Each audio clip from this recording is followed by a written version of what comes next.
Hola, everybody! I'm Trudell the Comic God, and today I'm showing you how to illustrate a comic page. I'm taking you from step A to B, or A to Z, I guess, going through each stages on how I would illustrate a comic page. So, let's get started. Alright, first off, what I'm going to do is I'm going to break down the script.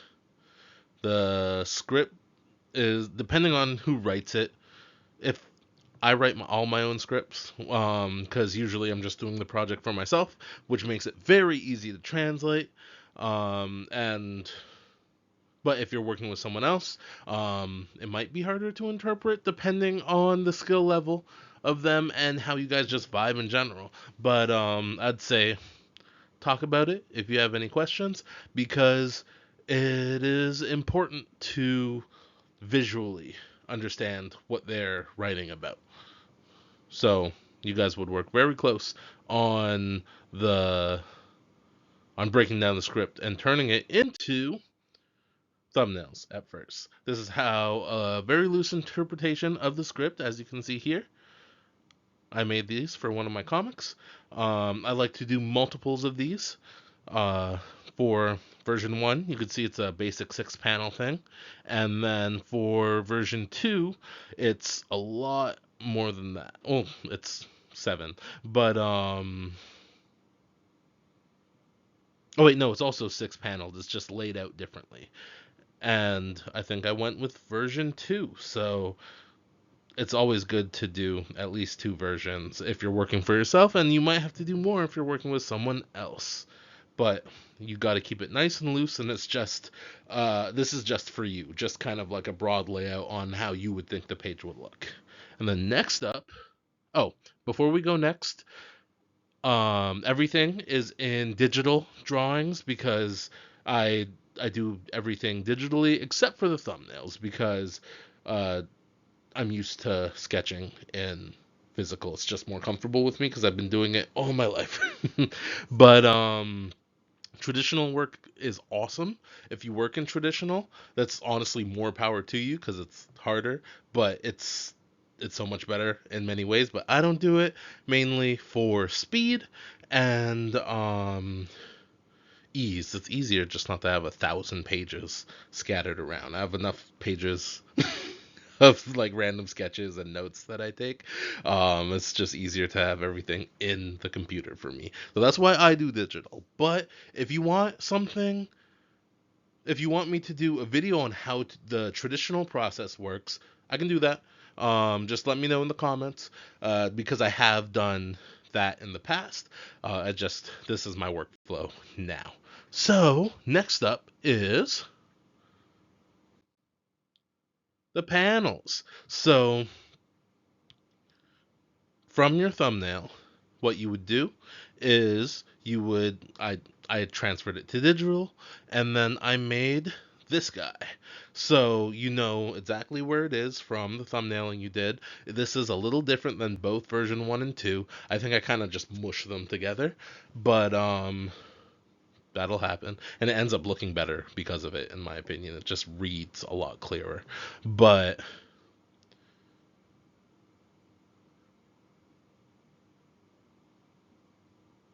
so this is important just to get your panels ready so you know where all your art's gonna go.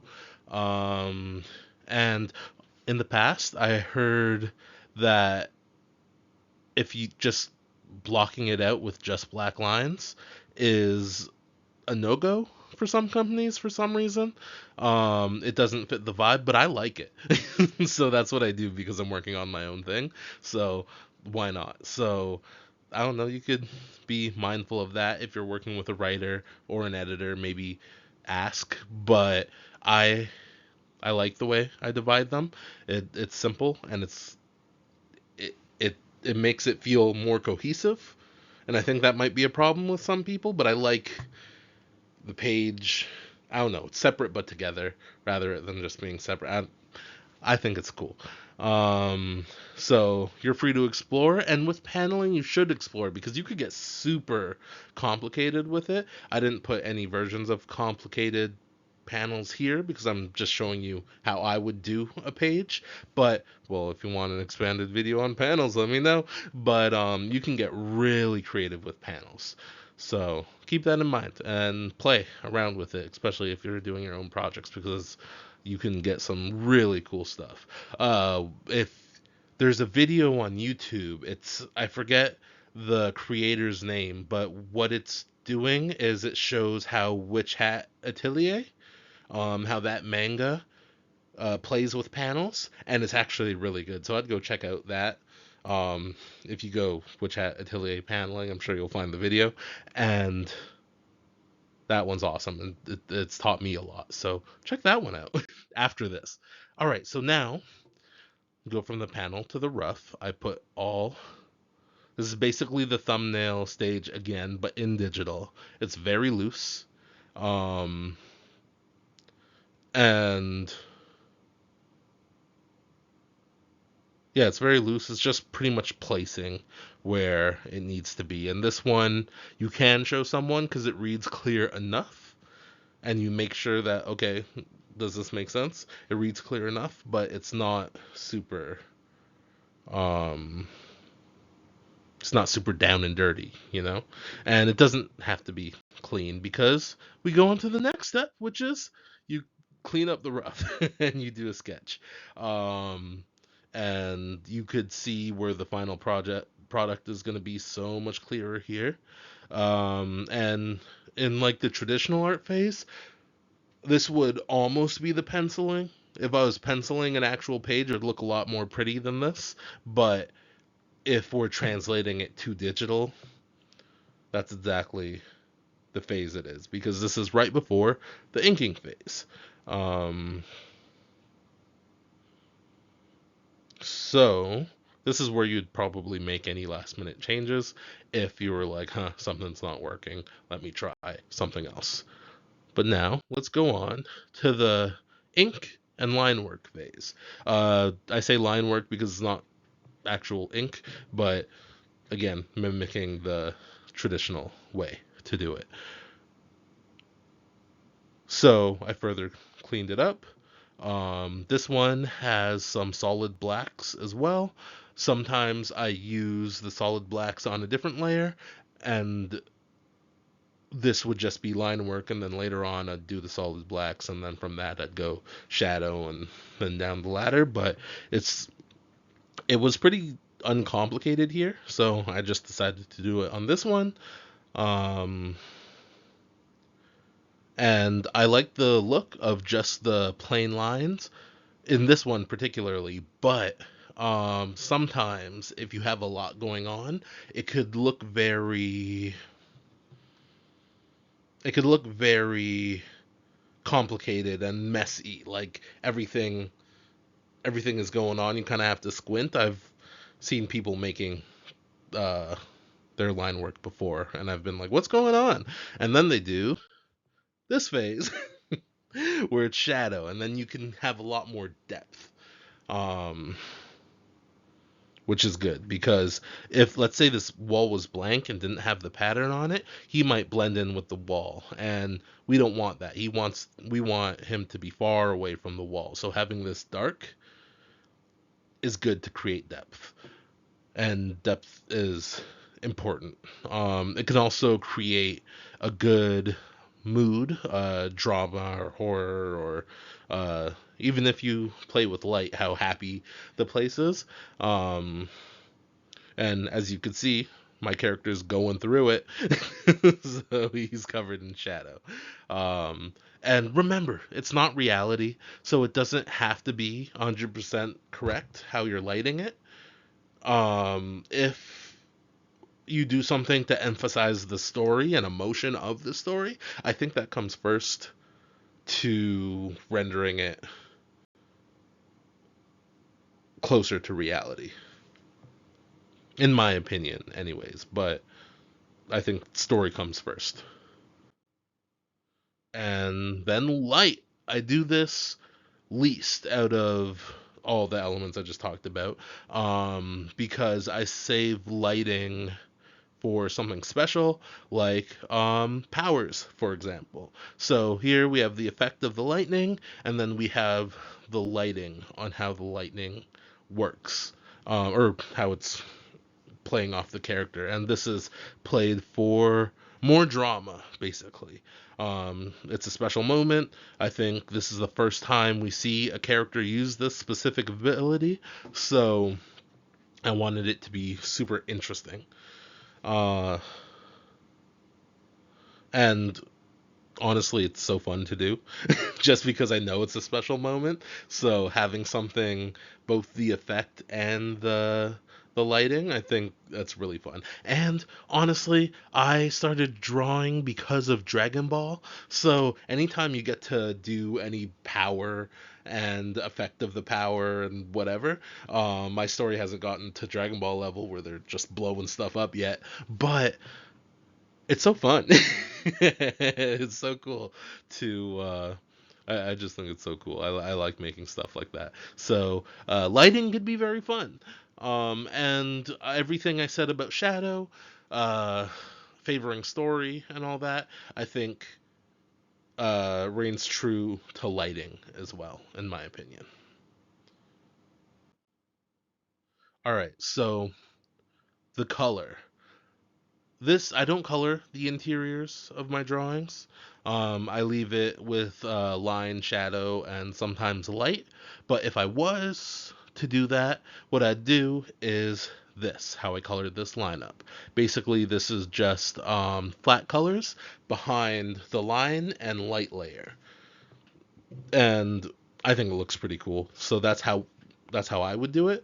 But there are so many different techniques to color, and like I said with the paneling, this whole process you could just play around with and see what's best for you, because it's art, right? So everyone's gonna find their own style, and I'm still finding my own style, because I don't think an artist stops finding their style. I think they just keep on going, and then uh, they keep on changing. That's what I see, anyways, even if it's a little bit or a lot. But this is how I would do it, and this is how I color my covers. It's usually flats in front of the line work and lighting. And also, if you do want to color your interiors, you could do so much with mood and lighting and meaning of colors. There is it's really cool if you can color it, but I just don't for speed reasons. And then honestly, I plan to go back later and cover color it. I just want to get my story out, you know? I have so many ideas in my head, just gotta get it done. And comics is a time intensive art, so would cut out a process. The process is color. As long as I'm doing the light and shadow and depth and all that right. I think this is a thing you can skip, but I don't recommend it if you want to do it. If that makes any sense. I don't know. Anyways, let's move on to the next one. Color is a fun step. All right. So, onomatopoeia. Onomatopoeia is a visualization of sound through lettering. So, over here, this lady sets off a trap. Zzz. He knows it's about to happen. He walks off screen, and then, if you can see here, boom, there's an explosion, right? So I like kind of hiding it in stuff where it kind of blends in with the environment a little bit. I think that's fun, but you can do onomatopoeia in any way you want. There's so many different ways to do it. You can check. Well, if you read comics, you've definitely seen onomatopoeias before, but you can do it. I've seen people do it with just letters. I've seen people do it with handwriting. I've seen people do it in other languages. Like there are Western people who will make what are they called, like kanji, I think, which is like Japanese lettering, to do the sound effect, which looks cool. I don't know if they know what it means or if they're just copying it because they like manga, but and manga does it too, obviously, but they would know because it's in their language. But yeah, no, it's just there's you can explore and have fun with this. I like hiding it within the effect that I'm doing because I think that's fun. But in this particular book, it's a different story than the last one I was showing. It it has a ton of onomatopoeias that I was just exploring with. Some hand drawn, some typed, and then I warped the text, and I was just having fun. And I think it's good before I move to the next point to use these sparingly. They can't be on every page because then it gets tiring. Why is lettering on each and every page? It's got to be for a special moment. All right, speech bubbles. Um, Again, if you've read any comics, you've seen this before, and it's something to keep in mind. Is to always make room in your art for the speech bubbles because you can make an amazing page. It's beautiful, immaculate. No one has ever seen the likes of it before. But then you do a word bubble and it's covering the guy's face, and you're like, well, it just throws everything off. It's no longer a good page, right? So it could easily ruin your page if you don't think about it. So think about it. And there are different things mean different stuff. So you have narrative bubbles, you have speech bubbles, you have thought bubbles, and it really depends on your story and what comic type, how you kind of depict that. So I think on the next one, this is the finished page. So it has all the elements I just talked about, other than color. It has the speech bubbles here. My speech bubbles, I don't do round. I kind of do a little more rigid. I just like the look. And then over here is a narrative bubble where he's just thinking. I know it's hard to see because my face is covering it. Sorry. But I just make it. I make the thought bubble just rectangular and in the panel because sometimes that's used for a narrative bubble, sometimes it's used for a thought bubble. It really just depends on who's writing what. But in my story, you got in your own story, you got to keep it consistent so people don't aren't confused when they're reading, right? Nothing's worse than that. You got to keep it nice and clear in every step. And that is it. So thank you so much for watching. Do you want to know anything else? Writing, story, comic, art, illustration related, let me know in the comments, and I will help you to the best of my abilities. Please like and subscribe if you want to see me more, and hit me up on Insta if you want to see just kind of like behind the scenes stuff and stuff I'm working on. I have a book that's about to go on Amazon, so I'll let you guys know when that is finally out, but it's in review right now. So it's finished and coming. But also, if you made it this far, can you say hey in the comments? I would really appreciate that. Uh and like if I didn't say that. But see y'all later, humans. I hope you guys have a beautiful day, and bye.